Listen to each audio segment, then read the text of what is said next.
నమస్తే. నవలా శీర్షిక జీవితం అంటే. రచన వారణాసి ప్రసాదరావు గారు. చదువుతున్నది రాధిక. ఈ నవల 2015 జనవరి నెలలో జాగృతి మాసపత్రికలో ప్రచురింపబడింది. ఈ నవలకి కీర్తిశేషులు చిట్టా దామోదర శాస్త్రి స్మారక జాగృతి నవలల పోటీలో ద్వితీయ బహుమతి లభించింది. ఈ నవలని కథలు కథానికలు శ్రోతలకు వినిపించమని నాకు అందజేసిన రచయిత వారణాసి ప్రసాదరావు గారికి కృతజ్ఞతలు తెలియజేస్తున్నాను. ఇక కథలకెడదామా. జీవితం అంటే 6 రుచులు, 6 ఋతువులు, 6 స్థితులు, 6 దశలు, మరెన్నో అనుభవాలు. అనుభూతుల అలల్లో ముంచుతూ తేలుస్తూ సాగుతూ ఎక్కడో ఎప్పుడో ముగిసిపోయేది ఈ జీవితం అంటే. జీవితం అంటే మరికొన్ని జీవితాలకు స్ఫూర్తినివ్వాలి, ప్రేరణనివ్వాలి, ఊరటనివ్వాలి, మంచి దారిని చూపాలి, మానవతనివ్వాలి, ఓ మనిషి తను ఓ మనిషిని అని గుర్తించేలా చేయాలి. ఈ జీవితం అంటే ఒక ఉత్సాహం, ఉల్లాసం, ఉద్వేగం, ఉద్విగ్నం, ఉత్కంఠత, ఊహాతీతం, అన్నిటినీ భరిస్తూ చివరికి వారికి కలిగిన అనుభూతి ఏమిటో వారే అనుభవించాలి. జీవితం అంటే ఏమిటో 100% తెలియని వారికి వారి అనుభూతులను నూరిపోయాలి. జీవిత కుసుమంలో అనుబంధాలు, ఆత్మీయతలు నింపుకొని విరబూయాలని, మానవత, మానవీయతలు పరిమళించాలని ఆకాంక్షించువారు మానవీయులు అని నా నమ్మకం. 1975 ఆ సంవత్సరంలో ఒకానొక రోజున రాత్రి 8 గంటల తర్వాత ఆ ప్రదేశంలో నెలకొని ఉన్న సాయి మందిరంలో సేజారతి అంటే రాత్రి ఆరతి ముగిసింది. గర్భగుడి తలుపులు వేసే ప్రక్రియ మొదలైంది. పట్టణానికి కాస్త దూరాన కొత్తగా నివాస గృహాల సముదాయం విస్తరిస్తున్న ప్రదేశంలో వెలిసిన మొదటి దేవాలయం షిరిడి సాయి దేవుని మందిరమే. రకరకాల పూల మొక్కలు ఆ ప్రాంగణంలో రంగుల్ని, సువాసనల్ని విరజిమ్ముతూ ఉంటాయి. పవిత్రత, ప్రశాంతత ఒట్టిపడే ఆ ప్రదేశం జీవితంలో అన్ని దశల వారిని ఆకట్టుకునేలా ఉంటుంది. ఆ ప్రదేశం అంటే శ్రీరామ్కు చాలా ఇష్టం. అతడు తండ్రి, తల్లి గతించిన ఒంటరి. అతడి స్వగ్రామం శ్రీకాకుళం జిల్లాలో ఓ మారుమూల గ్రామం. ఆ గ్రామం పేరు రామాపురం. అతడికి నాన్న వారెవ్వరూ లేరు. ఒక మేనత్త, వరుసకు అక్కయ్య అయ్యే ఒక ఆమె తప్ప. వారికి శ్రీరామ్ను ఆదరించి ఆదుకోవాలన్నంతటి ఆదరణ, ఆప్యాయతలు లేవు. అతడు SSLC వరకు రామాపురం సమీప బస్తీలో చదువుకున్నాడు. అంతకు మించి చదివే స్తోమత అతడికి లేదు. ఆ చదువుతో ఏం సాధించాలో, అందుకు ఏ మార్గాన ఎక్కడికి పోవాలో, ఎవరిని ఆశ్రయించాలో తెలియదు. అతడి మార్గనిర్దేశకులే కాదు, కనీసం అన్నం పెట్టేవారు లేరా ఊళ్ళో. ఉన్న 1-2 రోజుల పాటు మాత్రమే, ఒకరిద్దరు మాత్రమే. తన బతుకు కోసం ఏం చేయాలో తెలియని పరిస్థితుల్లో విశాఖపట్టణానికి వచ్చాడు. పట్టణంలో ఎక్కడెక్కడో తిరిగాడు. పని కోసం ఎవరినో అడిగాడు. కొందరు కొన్ని రోజుల పాటు మాత్రమే సాగే చిల్లర మల్లర పనులేవో అప్పగిస్తే ఆ పనులు చేశాడు. పనులున్న రోజుల్లో కడుపు నిండేది. రైల్వే స్టేషన్లో రద్దీ లేని ఓ ప్లాట్ఫామ్ ఆశ్రయం ఇచ్చేది. గడిచిపోతున్న కాలం అతడిని అంతకు మించి కరుణించలేదు. ఓ రోజు ఓ వ్యక్తి నాతో వస్తే పని చూపిస్తా, వస్తావా అన్నాడు. సరే అంటూ అతడి వెంబడి వెళ్ళాడు. నిర్మాణ రంగంలో పురోగతి ప్రారంభమైన రోజులవి. పట్నంలో సబర్బన్ కాలనైజేషన్ జరుగుతూ ఉంది. పని తీసుకువచ్చిన వ్యక్తి ఓ పెద్ద కాంట్రాక్టర్ వద్ద సబ్ కాంట్రాక్ట్ పొందిన వ్యక్తి. భవన నిర్మాణానికి అవసరమయ్యే సామాగ్రి, ఇతర మెటీరియల్స్ వచ్చినప్పుడు లెక్కలు రాయటం, కూలీలకు రోజువారీ లెక్కలు చూసి కూలీ సొమ్ము బట్వాడా చేయటం, ఏ రోజు లెక్కలు ఆ రోజు సాయంత్రం యజమానికి నివేదిక రాసి అందించడం అతడి పని. ఉదయం టీ, టిఫిన్, మధ్యాహ్నం భోజనం ఏర్పాటు, వసతి అక్కడి గోడౌన్ పక్కన నిర్మించిన ఓ తాటాకుల గుడిసెలో. జీతం నెలకు 50 రూపాయలు. అక్కడి ఏర్పాట్లు నచ్చడంతో పనికి కుదురుకున్నాడు శ్రీరామ్. ప్రతిరోజు రాత్రి సాయి మందిరానికి వెళ్లి సేజ ఆరతి అయ్యే వరకు, ఆపై ఆలయం మూసే వరకు ఉండి ఆ సాయిని ధ్యానించుకుంటూ ప్రశాంతతను ఆస్వాదించడం అలవాటు చేసుకున్నాడు. సాయి మందిర పూజారి విరూపాక్ష చాలా మంచి వ్యక్తి. శ్రీరామ్ నమ్రత, విధేయత, మాట తీరు అతడిని ఆకర్షించాయి. శ్రీ సాయి కరుణ ఉంటే మనుష్యుల జీవితాల్లో కష్టాలుండవు. సాయిని పూర్తిగా నమ్ముకుంటే నీ జీవితంలో అద్భుతాలే జరగవచ్చు. నీవిప్పుడు ఇలా బతుకుతున్నావంటే అది పూర్వజన్మ కర్మఫలమే కావచ్చు. శ్రద్ధ సబూరిలతో ఆయన్ని సేవించు, ఫలితం ఆయనే ఇస్తాడు అలా చెప్పేవారు. అక్కడ ఉద్యోగంతో పాటు సాయి సేవ కూడా క్రమంగా శ్రీరామ్ నిత్యకృత్యాలయ్యాయి. శ్రీరామ్, నీవు SSLC వరకు చదువుకున్నావు కదా, బ్యాంకు పరీక్షలకు ప్రిపేర్ అవ్వు. కష్టపడితే ఫలితం సాయి చూసుకుంటాడు. ఓసారి బ్యాంకు గుమాస్తాల పోటీ పరీక్ష ప్రకటన ఉన్న న్యూస్ పేపర్ను శ్రీరామ్కి ఇచ్చారు విరూపాక్ష. ఈ పరీక్షల్లో చాలా పోటీ ఉంటుంది కదా అయ్యగారు, నాలాంటి సామాన్యుడు కనీసం ఆ పరీక్ష పాస్ కాగలడా? తనలోని అనుమానాన్ని బయటికే వ్యక్తపరిచాడు శ్రీరామ్. చూడవయ్యా శ్రీరామ్, నువ్వు ఒక సామాన్యుడివే కాదనను, కానీ నేను పరీక్ష పాస్ కావాలి అన్న సంకల్పం పెట్టుకుని నిరంతరంగా కృషి చేశామనుకో ఫలితం తప్పక ఉంటుంది. కొంతమందికో తప్ప అందరికీ విజయం కేవలం మొదటి ప్రయత్నంలోనే సిద్ధించదు. విజయానికి కావలసినది పట్టుదల, నిరంతర కృషి మాత్రమే. నీకు బ్యాంకుల్లో ఉద్యోగం అంటే అంత తెలియదేమో. మంచి జీతం, గౌరవం ఉంటాయి. నీ జీవితానికి ఒక శాశ్వత ఆధారం ఏర్పడుతుంది. ఉద్యోగం ఉంటే మంచి వాళ్ళొచ్చి పిల్లనిస్తారు. ఓ ఇంటివాడవవుతావు. భవిష్యత్తు బాగుంటుంది. నీకు ఈ సాయి తప్ప నాన్న వాళ్ళెవరూ లేరు అని చెప్పావు కనుక ఇవన్నీ చెప్తున్నాను. ఆ సాయే విరూపాక్షగా కనిపించి చెప్తున్నట్లుగా భక్తి ఆసక్తులతో వినసాగాడు శ్రీరామ్. కష్టపడి చదువుతానంటే చెప్పు, ఆ పోటీ పరీక్షలకు అవసరమైన పుస్తకాలు అవి ఏర్పాటు చేస్తాను. ఏమంటావు అన్నట్లుగా చూశాడు. దీర్ఘంగా నిట్టూర్చాడు శ్రీరామ్. నా సమాధానం అన్నట్టుగా ఆయన పాదాలకు నమస్కరించాడు. విరూపాక్ష అతడిని ఆప్యాయంగా లేవనెత్తి ఆశీర్వదించాడు. కొంతమంది సాయి భక్తుల సహకారంతో శ్రీరామ్కు అవసరమైన పోటీ పరీక్షల పుస్తకాలు సమకూరేలా చేశాడు. పగలంతా భక్తి కోసం పని, రాత్రి 12 వరకు భవిష్యత్తుకై శ్రమతో కాలం గడిచిపోతుంది. శ్రీరామ్ పట్టుదల తపనలను గమనించిన విరూపాక్ష కళ్ళను తుడుచుకునేవాడు. అతడికి 3 సంతానం. మొదటి 2 ఆడపిల్లలు, తర్వాత మగ సంతానం కలిగింది. ఇక చాలనుకుని పిల్లలు కలగకుండా భార్యకు ఆపరేషన్ చేయించాడు. మగబిడ్డ 2వ పుట్టినరోజు చేసుకోకుండానే గతించాడు. ఆ జీవికి ప్రాణం పోసి తన ఇంట తన బిడ్డగా అవతరింపజేసి మళ్లీ ఏ అవసరాల కోసమని ఆ జీవిని తీసుకుపోయాడో ఆ దేవుడు. వాడు బతికి ఉంటే తనకు కొడుకు లేడన్న నిత్యక్షోభ ఉండేది కాదు. విరూపాక్ష మనస్సు మౌనంగా రోధించేది. శ్రీరామ్, నువ్వు పడుకునే ముందు ప్రహరీ తలుపులు మూసి జాగ్రత్తగా తాళం వేసి, తర్వాత ఈ గ్రిల్స్ వేసుకుని లోపల తాళం వేసి పడుకో. గర్భగుడి తలుపులు తాళాలు వేసి వాటిని తన జేబులో వేసుకున్నాడు. బయటి తాళాలు శ్రీరామ్కు అందించాడు. తర్వాత జాగ్రత్తలు చెప్పి విశ్రమించారు విరూపాక్ష. గుడికి వస్తూనే మొదట సాయికి, తదుపరి విరూపాక్షకి పాదాభివందనం చేస్తాడు శ్రీరామ్. అది అతడి నిత్యకృత్యాల్లో ఒకటిగా మారిపోయింది. విరూపాక్ష గారి ఇల్లు ఇక్కడికి కాస్త దగ్గరలోనే ఉంది.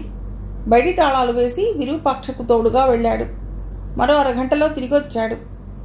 శ్రీరామ్ గుడిసెలో కరెంటు లేదు. చల్లని గాలి, ప్రశాంతత ఉట్టిపడే వాతావరణంలోనూ, అందులోనూ సాయి సన్నిధిలో చదువుకుంటే ఫలితం తప్పక ఉంటుందన్న నమ్మకంతో శ్రీరామ్ గత 4 రోజుల నుండి ఆ మందిర ప్రాంగణంలోనే ఉండి చదువుకోవటం ప్రారంభించాడు. తను పరీక్ష పాస్ అయి ఉద్యోగం వస్తే విరూపాక్షకి తనకు అవకాశం ఉన్నంత వరకు సహాయం చేయాలని తరచుగా అనుకునేవాడు. మందిరానికి తిరిగి వస్తూనే పుస్తకాలు ముందేసుకున్నాడు. మందిరంలో గడియారం 9 చూపిస్తోంది.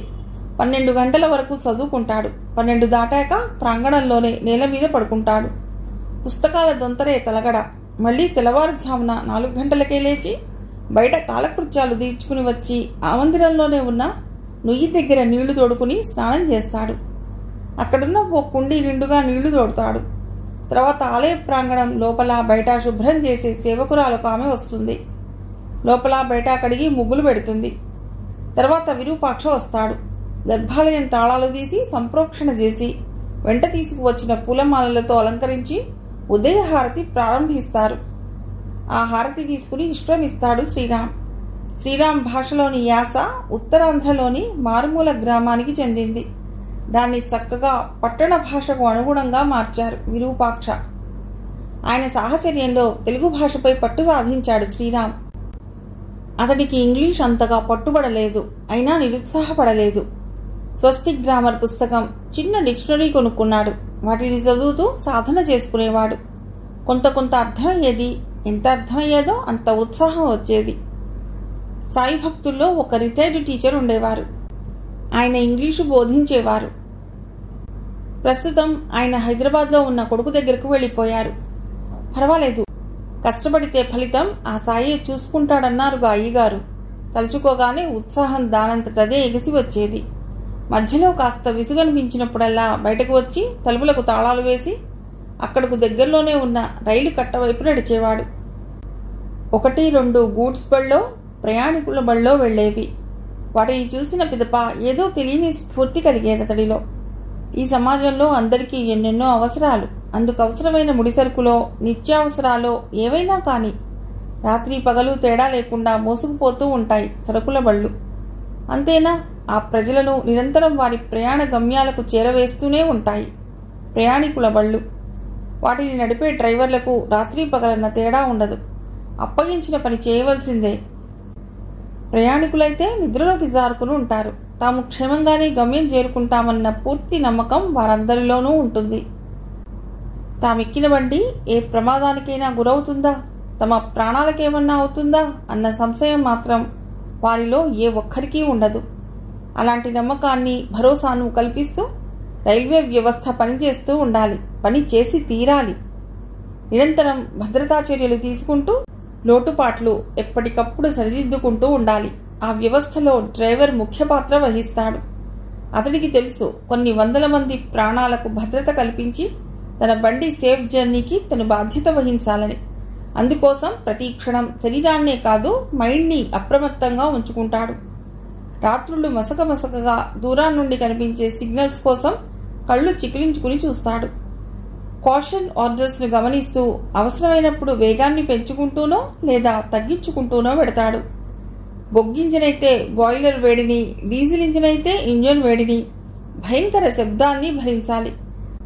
అన్నింటినీ భరిస్తూ క్షేమంగా నిర్దేశించిన గమ్యానికి చేర్చాలి. ఈ భావనతో ఉద్యోగం చేసేవారికి నిద్ర రాదు, రాకూడదు. నిద్ర వచ్చిందో అసలు అతను ఆ వృత్తికే అనర్హుడు. తనకు నిర్దేశించిన గమ్యం చేరకమునిపే సుఖం కోసం ఆరాటపడేవాడు డ్రైవర్ వృత్తిలోనే కాదు, జీవితంలోనూ ముందుకు సాగలేడు. తన వృత్తిలోని అనుభవాన్నే కాదు, జీవితానుభవాన్ని కూడా అన్వయించి రంగనాథం గారు చెబుతుండేవారు. ఆ మాటల్ని గుర్తు తెచ్చుకుంటూ వచ్చిపోయే రైలు బళ్లను చూస్తూ స్ఫూర్తి పొందేవాడు. రంగనాథం గారు రిటైర్డ్ రైల్వే డ్రైవర్, సాయి భక్తుడు. దూరంగా ఆశాకిరణంలా కనిపిస్తోంది ఓ కాంతిపుంజం. బహుశా ఏ గూడ్సో వస్తోంది కాబోలు. రైల్వే కట్ట మీద కల్వర్ట్ పైన కూర్చుని చల్లగాలిలో సేద తీరుతున్న శ్రీరామ్ క్రమంగా దగ్గరవుతున్న వెలుగును చూస్తూ అనుకున్నాడు. అమావాస్య ముందు రోజులు. వెలుగు చిమ్మే వెన్నెల కాదు, అంతటా మసక చీకటి, నిర్మానుష్యం. అక్కడి పరిసరాలకు అలవాటు పడ్డ శ్రీరామ్ ఎప్పుడో గాని తన వద్దనున్న చిన్న టార్చ్ లైట్ ఉపయోగించడు. అరే, ఇటు నుండి మరోటొస్తోంది. మరోవైపుకు తల తిప్పి చూస్తూ లేచాడు. కట్ట మీద నుండి కిందకు జాగ్రత్తగా అడుగులు వేసుకుంటూ దిగాడు. ఎదురెదురుగా 2 కిరణాలు వేగంగా దగ్గరవుతూ ఉన్నాయి. కిందనున్న ఈత చెట్టు నానుకుని నిలబడ్డాడు. భారీగా శబ్దాలు. అంతవరకు తమదే గొప్ప అంటూ వినిపించిన కీచురాళ్ల శబ్దం కూడా వినబట్టం లేదు. అంతలో రాళ్లు జారుతున్న శబ్దం సమీపం నుండి వినబట్టంతో తల తిప్పి చూస్తూ ఉలిక్కిపడ్డాడు. ఏదో ఆకారం కట్టపైకి ఎక్కుతోంది. ఎవరది? అప్రయత్నంగా కేక పెట్టాడు. ఆ ఆకారం ఆగలేదు. ఏయ్ ఏయ్, ట్రైన్లు వస్తున్నాయి, కనబట్టం లేదా? గట్టిగా కేక పెట్టాడు. ఆకారం ఆగలేదు. శ్రీరామ్ను భయం, కంగారు ఒక్కసారిగా ముంచెత్తాయి. ఏయ్ ఆగు, గావు కేక పెట్టాడు. ఏయ్, వినబడ్డం లేదు? ఎంత గట్టిగా అరిచినా ఆ ఆకారం ఆక్కపోవటంతో పరిస్థితి అర్థమై ఒక్కసారిగా గుండె జల్లుమంది. దగ్గరైన వెలుతురులో గమనించాడు. ఎవరో స్త్రీ. ఆమె కట్ట మీద ఎగబాకుతోంది. మరుక్షణంలోనే ఏం జరిగేది ఊహించుకునే లోపునే సాయి గావు కేక పెడుతూ కట్ట మీదికి సింహంలా లంఘించాడు. పట్టాలపై పడిపోతున్న క్షణంలో ఆమెను వెనక్కి బలంగా గుంజాడు. అంతే. ఆ అదురుపాటుకు వెనక్కి తూలిపడి ఇద్దరూ ఒకరి మీదొకరుగా కట్ట మీద నుండి కిందికి దొర్లుకుంటూ పోయి ఓ తాటి చెట్టు అడ్డం పట్టంతో ఆగిపోయారు. గూడ్స్ ట్రైన్ భీకర శబ్దం చేసుకుంటూ సాగిపోయింది. ఎవరండి, ఎవరండి మీరు? ఏమిటి పని? లయతప్పిన గుండెని సముదాయించుకుంటూ అడిగాడు. మిమ్మల్నే. శ్రీరామ్ గుండె దడ తగ్గలేదు. ఆమె వెక్కి వెక్కి ఏడుస్తోంది. ఏమైందని చావటానికి పూనుకున్నారు? ఆమె రోదన ఆపటం లేదు. మౌనం వహించాడు శ్రీరామ్. ఎవరీమే? ఏం బాధలొచ్చాయని జీవితం అంతం చేసుకోవాలనుకుంది? కోపం స్థానంలో మెల్లిగా సానుభూతి అతడి కమ్ముకుంది. తన గుండెలయ యథాస్థితికి రావటంతో లేచాడు. లేవండి. ఆమె లేవలేదు. ఇలా ఈ చీకట్లో ఒంటరిగా ఎంతసేపని ఉండిపోతారు? లేవండి, చేతిని అందించాడు. ఆమె ఏడుపు ఆపలేదు, లేవను లేదు. శ్రీరామ్ కొద్దిసేపు సాయిని ధ్యానించుకుంటూ ఉండిపోయాడు. నన్నెందుకు రక్షించారు? ఏడుపు మధ్య హఠాత్తుగా ప్రశ్నించింది ఆమె. ఏమండి, నేను ఒక మనిషినేనండి. ఎదుటి మనిషి ప్రాణాలు తీసుకోబోతూ ఉంటే చూస్తూ ఎలా ఊరుకోగలనండి? తప్పండి, ఆత్మహత్య మహాపాపం అంటారు. కాసేపటికి ఆమె ఏడుపు ఆపింది. లేవండి, ఇక్కడ ఎంతసేపని ఉంటారు? రండి, మీ వాళ్ళు ఎక్కడున్నారో చెప్పండి, తీసుకువెళ్ళి అప్పచెప్తాను. ఆమె ఏదో గొణుక్కోవటం అతడికి అర్థం కాలేదు. లేవండి, వెడదాం, చేతిని అందించాడు. ఆమె అందుకోలేదు. మీరు నన్ను నమ్మండి. అదిగో అటు చూడండి, నేను ఆ సాయి మందిరంలోంచే వచ్చాను. రాత్రిళ్ళు చదువుకోవటానికి అక్కడ ఉంటున్నాను. ఆ సాయి సాక్షిగా చెప్తున్నాను. నా వల్ల మీకు ఏ ఇబ్బంది ఉండదు. రండి, వెడదాం. ఆసరాకు తన చేతిని అలాగే నిలిపి ఉంచాడు శ్రీరామ్. ఆమె ఆ చేతిని నెమ్మదిగా అందుకుని లేచింది. శ్రీరామ్ వెంబడి నడిచింది. సాయి మందిర ప్రాంగణంలోకి అడుగుపెట్టింది. ఏమండి, ఏం జరగరానిది జరిగిందో మరేమిటో నాకు తెలియదు. పరీక్షల కోసం ఇక్కడే ఉండి చదువుకుంటున్న నేను కొంచెం నిద్ర వదిలించుకోవటానికి రైలు కట్ట దగ్గరకు వెళ్ళాను. అలా వెళ్లకుండా ఉంటే అమ్మో భయమేస్తున్నదండి. ఆ సాయే మిమ్మల్ని కాపాడటానికి నన్ను పంపించాడండి. రండి, లోపల సాయికి ఇక్కడి నుంచే దండం పెట్టుకోండి. ఆమె అప్రయత్నంగా చేతులు జోడించింది. అప్పుడు ఆమెని చూశాడు. రాళ్ల తాకిడికి మోచేతులు గిరుకుపోయాయి. ఆ గాయాలకు మట్టి అంటుకుపోయి ఉంది. చీర ఏ ముళ్ల పొదకు చిక్కుకుందో మరి, చీలికలైపోయి ఉంది. ఆమె స్నానం చేసి ఎన్నాళ్లయిందో శరీరమంతా దుమ్ము పేరుకున్నట్లుగా కనిపిస్తోంది. తెల్లగా ఉన్న ఆమె ఎంతో పాలిపోయినట్లుగా కనబడుతోంది. జుట్టు తైల సంస్కారం లేకుండా రేగిపోయి ఉంది. 4 రోజుల నుండి తిండి తినని దానిలా బలహీనంగా కనిపిస్తోంది. ఇప్పుడు ఇష్టమైనవి పెట్టినా తినే ఓపిక కూడా లేనట్లుగా నీరసంగా కనిపిస్తోంది. మీరెక్కడి నుండి వచ్చారు? మీ వాళ్ళు ఈ ఊళ్ళో ఎవరైనా ఉన్నారా? ఆమె తల అడ్డంగా నెమ్మదిగా తిప్పింది. కనీసం దూరపు బంధువులు కానీ స్నేహితులు కానీ ఉన్నారా? మళ్లీ తల అడ్డంగానే తిప్పింది. తర్వాత ఏం అడగాలో తెలియలేదు శ్రీరామ్కు. ఆమె ఏదో పెద్ద ఆపద నుండి బయటపడలేకనో లేక మరింకేదో బలమైన కారణం చేతనో ఈ అఘాయిత్యానికి పూనుకున్నట్లుంది. మరి ఎక్కడికి వెళ్లాలని అనుకుంటున్నారు? ఈసారి మౌనమే ఆమె సమాధానం అయ్యింది. నిట్టూర్చాడు. సర్లేండి, ఈ రాత్రి ఇక్కడే ఉండండి. తెల్లవారాక మా అయ్యగారు వస్తారు. ఆయనకు చెబితే ఆయనే అంతా చూసుకుంటారు. ఏమండి, ఏమైనా తింటారా? చాలా నీరసంగా కనిపిస్తున్నారు. కళ్ల నుండి వెలువడుతున్న కన్నీటి ధారల్ని తుడుచుకుంటున్న ఆమె చేతిని చూశాడు. మోచేతులకు రక్తం గడ్డగట్టి ఉంది. అప్రయత్నంగా తన చేతుల్ని చూశాడు. అవి గీరుకుపోయి ఉన్నాయి. ఆ సమయంలో ఏమీ అనిపించలేదు. ఇప్పుడు సలుపుతున్నాయి. బాధ దిగమింగుకున్నాడు. అక్కడ తన బస్సులో దూది, టించర్, ఆయింట్మెంట్లు, జ్వరం మాత్రలు వగేరా ఉన్నాయి. కూలీలకు వాళ్ల పనుల్లో తరచుగా ఏవో చిన్న చిన్న దెబ్బలు తగిలి గాయాలవుతూ ఉంటాయి. వారి కోసం అవి తెప్పించి తన దగ్గర ఉంచారు కాంట్రాక్టర్ గారు. అవి గుర్తుకొచ్చాయి. అంతలోనే అతనికి సందేహం వచ్చింది. వాటిని తను ఇక్కడకు తీసుకుని వచ్చేలోగా మళ్లీ ఆమె ఆత్మహత్యకు ప్రయత్నించదు కదా. భయంతో గగుర్పాటు కలిగింది. ఒంటరిగా ఆమెను ఇక్కడ వదిలి వెళ్లటం కన్నా అక్కడకు తీసుకువెళ్లటమే మంచిదేమో. ఏమండి, ఆ నుయ్యి దగ్గర చేతులు కాళ్ళు మొహం కడుక్కోండి. ఇక్కడకు దగ్గరలోనే నేను ఉంటున్నాను. అక్కడికి వెళదాం. గాయాలకు ఆయింట్మెంట్ ఇస్తాను. తొందరగా మానిపోతాయి. చాలా నీరసంగా కనబడుతున్నారు. ఏమైనా తిందురు గాని. వెడదాం పదండి. ఆమె కదల్లేదు. సిమెంట్ బెంచ్ మీద స్థాణువులా కూర్చుండిపోయింది. ఈ సాయి సాక్షిగా చెప్తున్నాను, మీకు నా వల్ల ఏ ఇబ్బంది ఉండదు. లేవండి. కొన్ని నిమిషాలు గడిచాక ఆమె నెమ్మదిగా లేచింది. నుయ్యి దగ్గరకు కదిలింది. సాయి, అంతా నీదయ. లోపలున్న సాయికి చేతులు జోడించాడు శ్రీరామ్. కొన్ని నిమిషాల తర్వాత ప్రహరీ గేట్ తాళాలు వేసి గుడిసెకేసి నడక సాగించాడు. అతడి చేతిలో చిన్న టార్చ్ లైట్ ఉంది. అది ఇద్దరికీ చీకట్లో దారి చూపుతోంది. ఈ రాత్రి అయ్యగారింటికి వెళ్లి ఈ అమ్మాయిని అప్పచెప్తేనో తనలో అనుకున్నాడు. కానీ అయ్యగారి పెద్ద కూతురు బాలింతరాలు. ఆ ఇంట్లో 2 చిన్న గదులే ఉన్నాయి. ఒక దాంట్లో అయ్యగారు, అమ్మగారు, మరో గదిలో వారి అమ్మాయి చంటి పిల్ల. వాళ్లను నిద్ర లేపటం, బాలింతం ఉన్న ఇంట్లో ఆమె నుంచాలని కోరటం సబబు కాదేమో. ఈ రాత్రి గడవని, తెల్లవారాక ఆ సాయి ఏ నిర్ణయిస్తే అది. గుడిసె చేరుకున్నారు. గుడిసె చెక్క తలుపు తోసి లోనున్న హరికేన్ లాంతర్ వెలిగించాడు. అక్కడున్న మడత మంచం వాల్చి దానిపై దుప్పటి పరిచి తలగడ మర్చాడు. లోనికి రండి. ఆమె లోపల అడుగు పెట్టింది. కూర్చోండి. మంచాన్ని చూపించాడు. కూర్చుంది. 2 నిమిషాలుండి స్టవ్ వెలిగించి ఉప్మా తయారీకి పూనుకున్నాడు. నేనిక్కడ ఓ కాంట్రాక్టర్ దగ్గర పనిచేస్తున్నానండి. చిన్న గుమాస్తా పనండి. నాకు ఎవరు లేరండి. బంధువులు ఒకరో ఇద్దరో ఉన్నా వాళ్ళు పట్టించుకోరండి. ఎవరి బ్రతుకు వాళ్ళదే కదండి. అయ్యో మర్చిపోయానండి అంటూ గుర్తుకొచ్చిన వాడిలా పెన్సిలిన్ ఆయింట్మెంట్ వెతికి తీసి ఆమెకిచ్చాడు. ఆమె అందుకుంది. రాసుకోండి. ఏదో ఒంటరిగా ఇలా బతికేస్తున్నానండి. నాకు 1-2 సార్లు అనిపించింది. కానీ ఆ ప్రయత్నం చేయలేదండి. మనం పుట్టామంటే చావటానికి కాదు కదండి.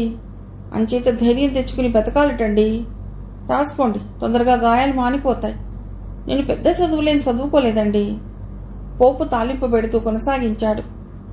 SSLC పాస్ అయ్యానండి. అక్కడ చదివానండి. కష్టపడి చదివేవాడినండి. అదృష్టమో మరేమిటో నాకు తెలియదు కానండి 62% మార్కులతో పాస్ అయ్యానండి. మా లెక్కల మాస్టర్ గారు, సైన్స్ మాస్టర్ గారు పూనుకుని నాకు తెలియనివన్నీ చక్కగా చెప్పేవారండి. కానీ ఇంగ్లీష్లో మాత్రం నేను బాగా పూరండి. 50 మార్కులు దాటలేదండి. ఉప్మా కలియబెట్టి మగ్గటానికి మూత పెట్టాడు. ఆయింట్మెంట్ రాసుకోండి. చూడండి, కష్టాలు ఉంటాయి, సుఖాలు ఉంటాయి. మన బతుకుబండి ఈ 2 పట్టాల మీదనే పరుగు పెడతాదంటండి. కానీ ఏదో ఒక పట్టా మీదనే పరిగెట్టాలంటే సాధ్యం కాదు కదండి. నేను మీకు చెప్పగలిగినంత వాణ్ణి కాకపోయినా చెప్తున్నానండి. పాపం మీకే కష్టం వచ్చిందో మరి అదంతా మర్చిపోండి. మీకు కష్టాలు పడే రోజులు పోయి సుఖపడే రోజులు తప్పకుండా వస్తాయి. ధైర్యం తెచ్చుకోండి. ఆయింట్మెంట్ రాసుకుంటున్న ఆమెను చూసి ఉత్సాహం తెచ్చుకున్నాడు. మిమ్మల్ని చూస్తే గొప్పోళ్ళ అమ్మాయిలాగానే ఉన్నారు. మీకు ఇక నుండి అంతా మంచి జరుగుతాదనిపిస్తున్నాదండి. ఎందుకంటే మీరు ఆపద గడిచిన తర్వాత తొలిసారి అడుగుపెట్టింది ఆ సాయి మందిరంలోనే కదండి. అంటే ఆయనే మీ ఆపద తప్పించి తన దగ్గరకు మిమ్మల్ని రప్పించుకున్నారు కదండి. ఇక నుండి మీ విషయం ఆయనే చూసుకుంటారులేండి. మీరు గతమంతా మర్చిపోయి ధైర్యంగా ఉండండి. ఓ ప్లేట్లో ఉప్మా, బిస్కెట్లు పెట్టి ఆమెకు అందించాడు. మా కాంట్రాక్టర్ గారు ప్రతిరోజు మధ్యాహ్నం ఈ సైటుకు వస్తారండి. వచ్చినప్పుడు బిస్కెట్లు, పళ్ళు పట్టుకొస్తారండి. ఆయనతో పాటు ఆయన ఫ్రెండ్స్, ఇక్కడ ఇళ్లు కట్టించుకుంటున్న వాళ్ళు వస్తుంటారండి. అందరూ చీకటి పడేదాకా ఇక్కడే గడుపుతుంటారండి. వాళ్ళందరికీ మిక్చరు, బిస్కెట్లు పెట్టి టీ తయారు చేసి ఇస్తుంటానండి. వాళ్లకు పెట్టగా మిగిలినవన్నీ నన్నే తినేయమంటారండి. వింతగా శ్రీరామ్ను చూడసాగింది. ఏదేదో మాట్లాడేస్తున్నాను కదండి. తినండి. పాపం ఎప్పుడు తిన్నారో ఏంటో చాలా నీరసంగా ఉన్నారు. ఆకలి మీద కోపం చూపించకండి. తినండి నవ్వుతూ అన్నాడు. ప్లేట్ అందుకోబోతూ ఆగి శ్రీరామ్ను చూసింది. ఆమె భావాన్ని గ్రహించాడు. నేను భోజనం చేశానండి. రోజు రాత్రి 7 గంటలకే వంట చేసుకుని భోజనం చేసేసి ఆ సాయి మందిరానికి వెళ్ళిపోతానండి.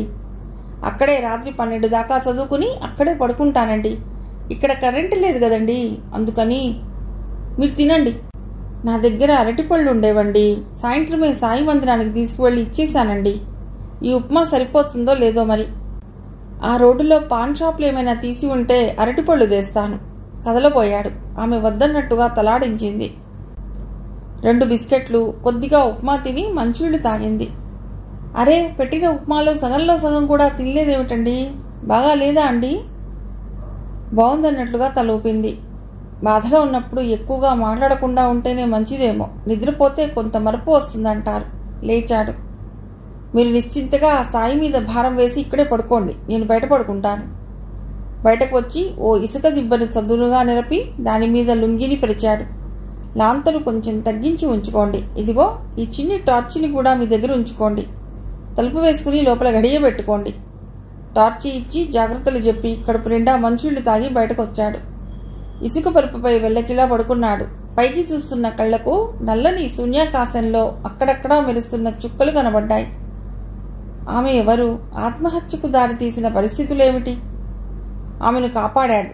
ఒక్క క్షణం ఆలస్యమై ఉంటే ఆమె ఏమయ్యేది? విధిలీల.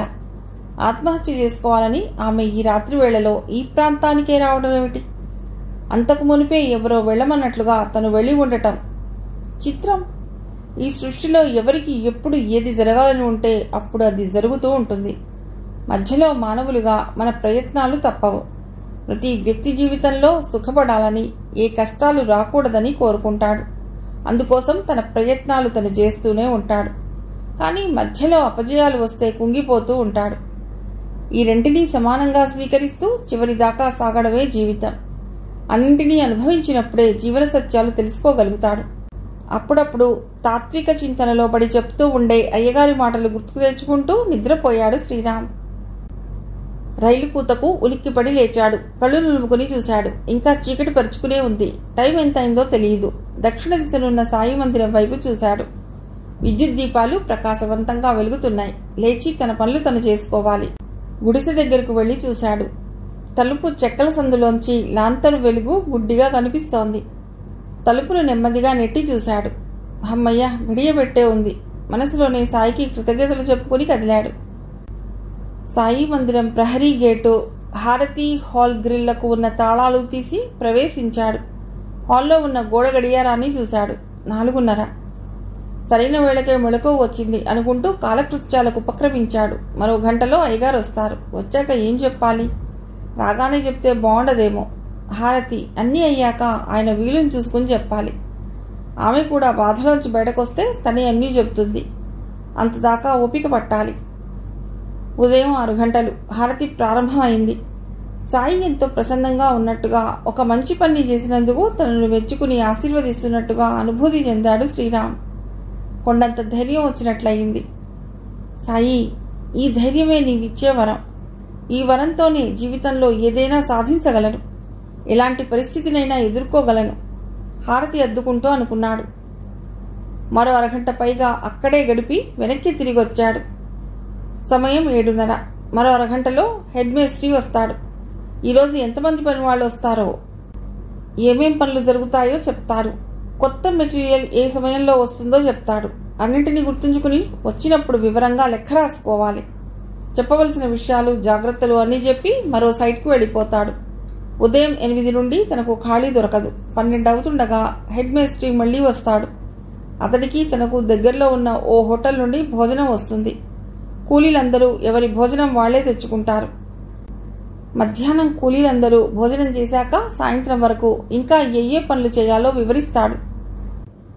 జరిగిన పనులు చూసి సలహాలు, సూచనలు ఇచ్చి వెళ్ళిపోతాడు. మళ్లీ సాయంత్రం కాంట్రాక్టర్ గారితో కలిసి వస్తాడు. 8 అయ్యేలోగా ఈమెను లేపాలి. హెడ్ మేస్ట్రీ వచ్చినప్పుడు ఈమెను చూడటం జరిగితే ఈమె గురించి అడుగుతాడు. ఈమె ఎవరని చెప్పాలి? ఏమని పరిచయం చేయాలి?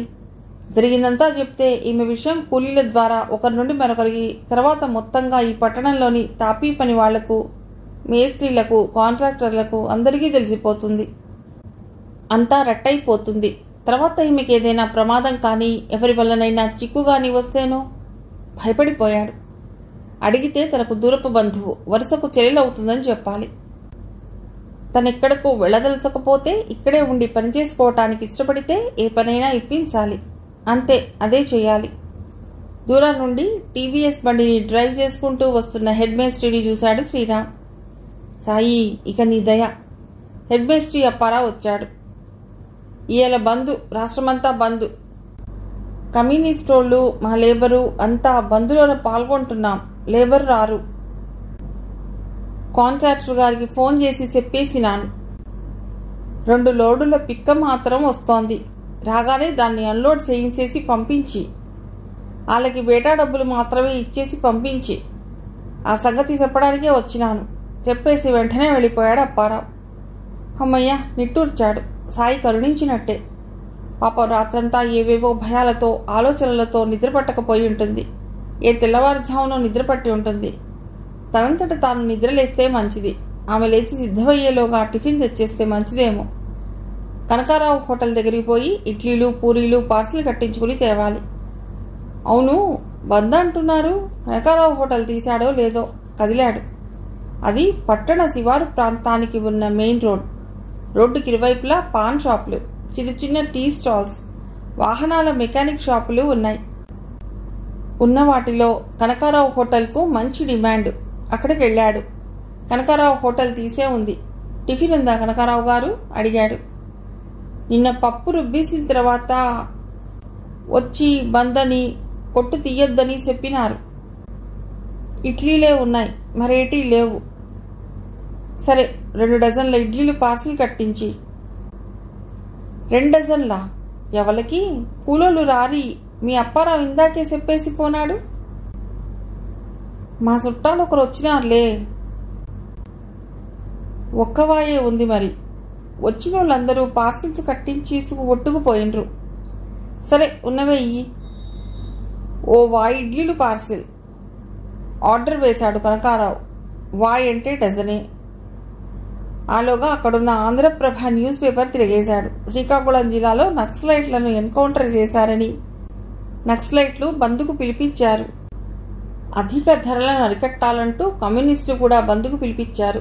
రెండూ ఒకే రోజున జరుగుతున్నాయి. పుట్టిన ప్రతి మనిషి జీవించే హక్కుతోనే పుడతాడు. జీవించేందుకు తనకు చేతనైన శ్రమతోనో తను నేర్చుకున్న విద్యతోనో ఆర్జించుకుని బతకాలి. ఒకరి కోసం అందరూ, అందరి కోసం ఒక్కరు అన్న సామాజిక సహజ న్యాయంతో బతకాలి. శ్రమ దోపిడీ, మేధో దోపిడీ కూడదు. అలా దోపిడీకి గురైన సమాజంలో కుల మత వర్గ వైషమ్యాలు, పెద్ద గొప్ప తారతమ్యాలు, ఆధిపత్యానికి సంఘర్షణలు తలెత్తుతాయి. వాటి పర్యవసానమే హింసలు, యుద్ధాలు. మనిషిగా పుట్టి మనిషిగా బతకలేకపోతున్న మనిషికి ఉన్న ప్రధాన అవరోధం కేవలం స్వార్థం. కేవలం స్వార్థం, సుఖలాలస మాత్రమే. అవి వదులుకున్న నాడే మనిషి మహనీయుడవుతాడు, సమాజానికి ఆదర్శనీయుడవుతాడు. పేపర్లో సంపాదకీయాన్ని చదువుతున్న శ్రీరామ్కు ఎవరో ఓ గొప్ప వ్యక్తి ఎదురుగా నిలిచి బోధిస్తున్నట్లే అనిపించింది. నిజమే మరి.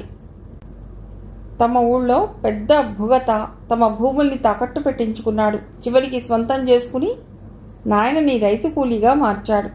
ఒకప్పుడు రైతుగా ఉండి తమకు 3 పూటలా అన్నం పెట్టి లోటు లేకుండా చూసుకున్న నాయన గొడవల్లో పడి వాటిని కోల్పోయాడు. నిరుపేదగా మిగిలి చివరకు మనోవేదనతో తనువే చాలించాడు. అమ్మ నాయనమ్మల అనారోగ్యానికి నాయన చేయని అప్పులు లేవు. అమ్మకి ప్రతి ఏడాది కానుపులే. తను తప్ప పుట్టిన అందరూ పోయారు. కుటుంబ నియంత్రణ గురించి తమ ఊళ్ళో ఎంతగా ప్రచారం చేసేవారో. మూఢనమ్మకాలతో నాయన ఆ విషయం పట్టించుకోలేదు. అమ్మ నాయనమ్మ నాయన వరుసగా అందరూ పోయారు. భూముల తాకట్టు విడిపించనందున, కొత్త అప్పులు చేసి తీర్చనందున అసలు వడ్డీలు అన్నీ లెక్క కట్టించి జమాగా ఆ భూముల్ని తన పేరున రాయించుకున్నాడు భుగత.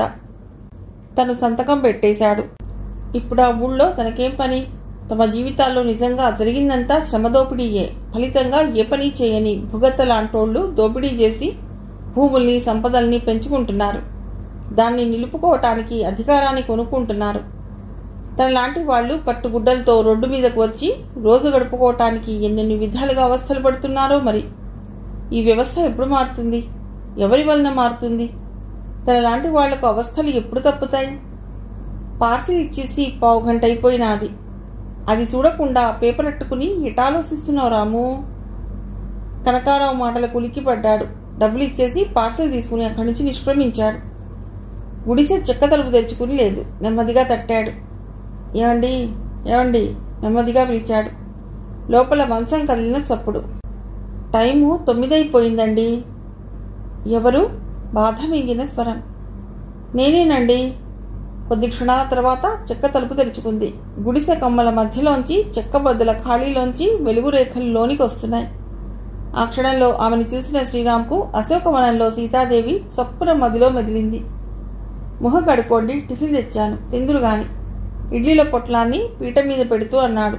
తర్వాత గుర్తుకొచ్చిన వాడిలా గబగబా బయటకు వచ్చి అక్కడున్న గానుగ చెట్టు రెమ్మల్లో ఒక చిన్న రెమ్మను విరిచి ఆకులు దూసి ఇచ్చాడు. పళ్ళు దొమ్ముకోండి, గుడిసె వెనకాల కుండీలో నీళ్లున్నాయండి చెప్పాడు. ఆమె మౌనంగా బయటకు వెళ్లి ఆ పని చేసింది. తెల్లని శరీరం అక్కడక్కడా ఎర్రగా కందిపోయి ఉంది. మోచేతులపై గడ్డగట్టిన రక్తం రంగు మారింది. చీర రవిక చిరుగులు పడి ఉన్నాయి. అప్రయత్నంగా తనను తాను చూసుకున్నాడు. తన బట్టలు చిరిగిపోయి లేవు. ముతక కాకి బట్టలు. మోచేతులు గిరుకుపోయి ఉన్నాయి. అవి ఇప్పుడు సలపడం లేదు. ఈమె ఈ బట్టలతో ఎలా ఉండగలదు? ఈ బట్టలతో ఈమెను ఎవరైనా చూస్తే అనేక రకాలుగా అనుకుంటారు. అర్జెంటుగా ఓ చీర ఓ రవిక అవసరం. బయటకు వెళ్ళి తెద్దామంటే బంద్ అంటున్నారు. అయ్యగారిని అడిగితేనో ముందు ఆయనకు జరిగిందంతా చెప్పాలి. వాళ్ళ ఇంట్లో ఏదైనా పాత చీర రవిక ఉంటే అడగాలి. అవును, అదే చెయ్యాలి. అంతకు మించిన దారి మరొకటి లేదు నిశ్చయించుకున్నాడు. నిట్టూర్చాడు. ఆమె మొహం కడుక్కోవడం పూర్తి చేయడాన్ని గమనించాడు. రండి, ఇడ్లీలు తినండి. ప్లేట్లో వాటిని సర్ది ఇచ్చాడు. అప్పుడు ఆమె చూసింది శ్రీరామ్ను. నిశితంగా, పరీక్షగా కొన్ని క్షణాల పాటు ఆమె కళ్లల్లో నీరు చిమ్మడం మొదలైంది. భయపడకండి. భయపడితే ఏం లాభమండి? వ్యాపారం అంటే లాభము నష్టము, బతుకంటే కష్టము సుఖము కదండి. మా సాయి మందిరం అయ్యగారు అంటుంటారండి, కష్టాలు వచ్చినప్పుడు కూర్చుని ఏడిస్తే కాదు, ఆ కష్టాలు ఎదుర్కొని ముందుకు వెళ్ళటంలోనే అది పోతాయని. తినండి. మీరు? ఆమె స్వరంలో వచ్చిన మార్పును గమనించి ఆశ్చర్యపోయాడు శ్రీరామ్. ఎంత తీయని గొంతు! ఎంత పెద్ద కష్టం వచ్చి ప్రాణాలు తీసుకోవాలనుకుందో పాపం. ఈమె శుభ్రంగా తిండి తిని బాగా తేరుకుంటే, మంచి బట్టలు కట్టుకుంటే లక్ష్మీదేవిలా ఉంటాది. ఏ విధవ చూపులు ఈమె మీద పడ్డాయో, అసలేం జరిగిందో మరి. అందం ఆడదానికే శత్రువని ఈమె లాంటి వాళ్ళని చూసే అనుకుంటారు. ఆమె తినకుండా తననే చుట్టంగా గమనించాడు. తినండి. రాత్రి 2 బిస్కెట్లే తిన్నారు. మీరు?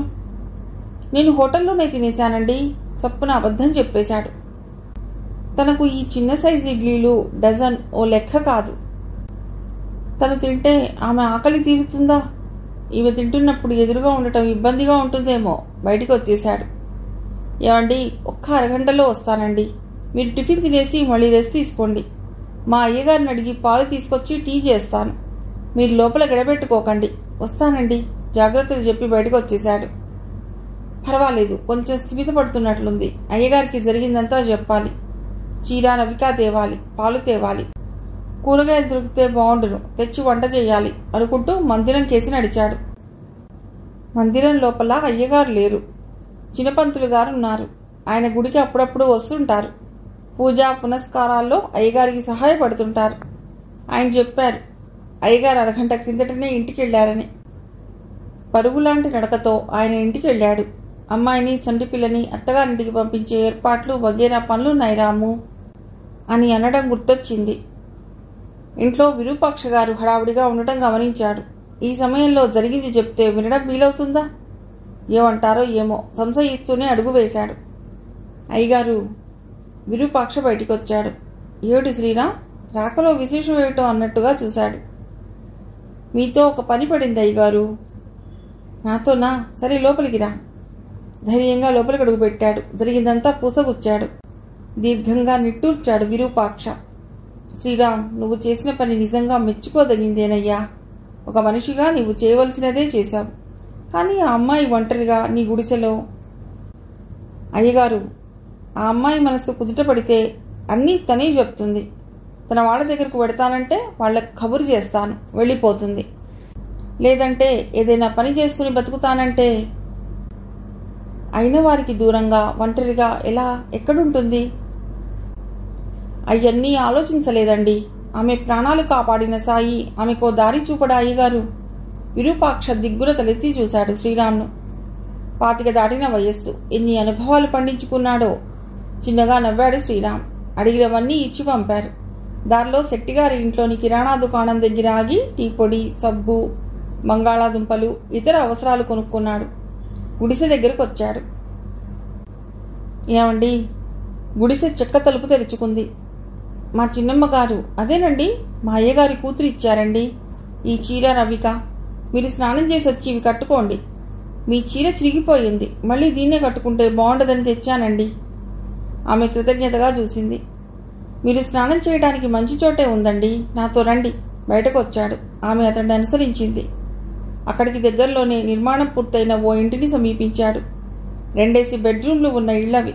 ఆ పట్టణంలో కొందరు ప్రభుత్వ ఉద్యోగులు సహకార వ్యవస్థ ఏర్పరచుకుని కట్టించుకుంటున్న విడివిడి ఇళ్లవి. ఒక్కో ఇంటి ధర 75,000.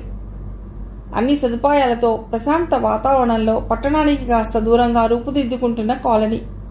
ఓ ఇంటి తాళం తీసి బాత్రూం చూపించాడు. పుష్కలమైన నీటి వసతి ఉంది. మీరు శుభ్రంగా తయారై రండి, నేను మీకోసం బయట ఉంటాను. చెప్పి ఇంటి బయటికి వచ్చేశాడు. అరగంట గడిచాక ఆమె వచ్చింది. ఆమెను చూస్తూనే ఆశ్చర్యపోయాడు. కడిగిన ముత్యంలా ఉంది. పాపం భగవంతుడు ఈమెకు ప్రాణం తీసుకోవాలన్నంతగా బాధలేం పెట్టాడో తెలియదు. ఆ బాధల ఛాయలు లీలగా కనిపిస్తున్నాయి. ఏమండి, మీరు ఇక్కడే ఉండండి, టీ చేసేస్తాను. టీ తాగి ఈ గదిలో ఉండండి. మంచం కుర్చీ అన్నీ ఉన్నాయి. మా కాంట్రాక్టర్ ఈరోజు రారు, బంద్ కదా. ఈ రోజుకి ఇక్కడే ఉండండి, మనసు శాంతి పడుతుంది. తర్వాత ఏం చేయాలో ఆలోచించుకుందురు. వస్తాను. నిష్క్రమించబోయాడు. నేను వస్తాను. ఒక క్షణం ఆగాడు. ఒంటరిగా ఉండటానికి ఇష్టపడుతున్నట్టు లేదు. తను కూడా వస్తే మాటల్లో తనెవరో ఏమిటో అన్నీ తెలుసుకోవచ్చు. సరే రండి. గుడిసె మళ్లీ తెరుచుకుంది. స్టవ్ వెలిగింది. టీ చేసి ఇచ్చాడు. వంట ప్రారంభించాడు. మధ్యలో ఆమె సాయం చేయాలని చూసినా అంగీకరించలేదు. అన్నం, పప్పుచారు, ఆమ్లెట్, బంగాళాదుంపల కూర సిద్ధం చేశాడు. టైం 12 దాటింది. మధ్యాహ్నం హారతి ముగిసింది. వంట చేస్తూనే శ్రీరామ్ తన జీవిత కథను వినిపించాడు. తన లక్ష్యాన్ని వివరించాడు. ఆమె మెచ్చుకోలుగా చూసింది. ఒక స్థిరమైన అభిప్రాయం ఏదో ఏర్పరచుకున్నట్లుగా మార్పు పొందిన స్థిమిత వదనాన్ని గమనించాడు. అదే సమయంలో ఆమె కళ్లల్లో కన్నీటి తెరను గమనించాడు. ఏమండి, ఈ రోజు నుండి మీరు సంతోషంగా ఉండండి. మీకు చెప్పాలనిపిస్తేనే మీ గురించి చెప్పండి. మీ గతమంతా చెప్తే మళ్ళీ మీ మనస్సు కుమిలిపోయే పరిస్థితి వస్తుందనుకుంటే చెప్పకండి. పిక్కలోడొచ్చింది. ఎక్కడెయ్యాలి? బయట నుండి లారీ క్లీనర్ అరుపు వినపట్టంతో ఉండండి, 5 నిమిషాల్లో వస్తాను అంటూ బయటకొచ్చాడు. 4 లారీల మెటల్ లోడ్ను ఓ చోట డంప్ చేయించాడు. లారీల సిబ్బందికి బేటాల కింద 10 రూపాయలు ఇచ్చాడు. ఏంటి గురో, లోపలెవరో ఆడమనిషిలాగున్నది, ఎవలేటి? 10 రూపాయల నోట్ అందుకుంటూ అదోలా చూశాడు క్లీనర్.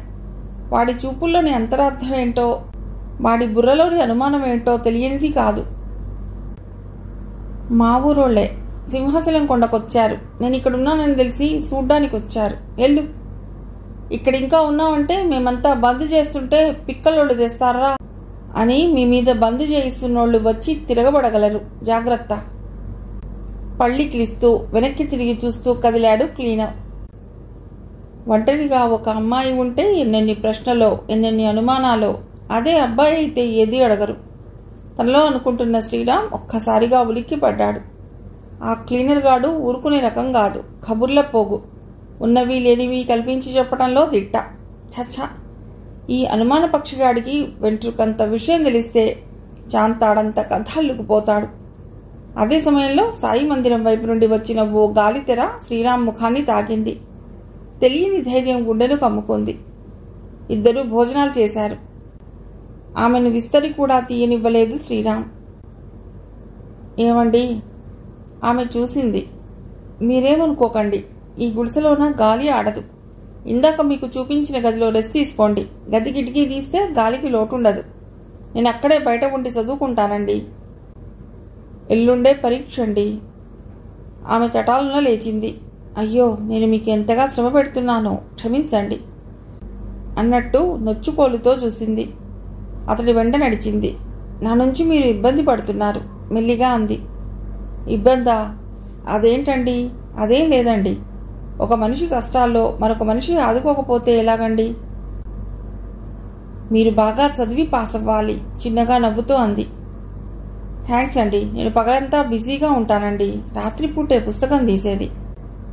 ఇదిగో ఈరోజు బంధుపుణ్యమా అని ఖాళీ అండి. అన్నట్టు మీరెంతవరకు చదివారండి? నవ్వుతూ అడిగాడు. ఆమె ముఖంలో చిన్న మార్పు గమనించి ఉలిక్కిపడ్డాడు. ఒక జీవితాన్ని చదువుకున్నాను. ఏ బడిలోనూ నేర్పని చదువు. మనస్సు మూగ భాషలో మాట్లాడుకుంటోంది. ఏ గతమో మళ్లీ అవగతమై విషాదపు ఛాయలు కమ్ముకుంటూ ఉంటే తట్టుకోలేని దానిలా తలదించుకుంది. గది లోపలికి వెళ్లి గడియ పెట్టుకుంది. శ్రీరామ్ పుస్తకాలు తెరిచాడు. ఆమె కనిపిస్తోంది. పుస్తకాలు మూసేసి కాసేపు సాయిని ధ్యానించాడు. పుస్తకాల్లోనివి కనిపించాయి. మిగిలిన కథ తర్వాతి భాగంలో.